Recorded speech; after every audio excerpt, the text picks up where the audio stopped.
Predstavte nám prosím vaše auto, čo to je? Tak je to replika Daimler 7 HP z roku 1898. Teda vy ste si toto auto poskladali sám. Ako vás napadla tá myšlienka, že si chcete práve toto auto zložiť a prečo vlastne vy sám ste sa rozhodli ísť do toho? No, z toho dôvodu, áno, pretože som si stavial jakú motorku, áno, s dízlovým motorem.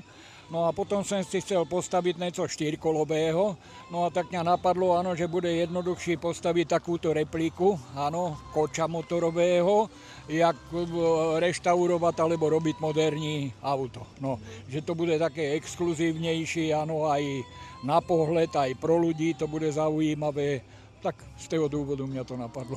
No. A ako dlho vám trvalo to zostaviť tak, ako to vidíme?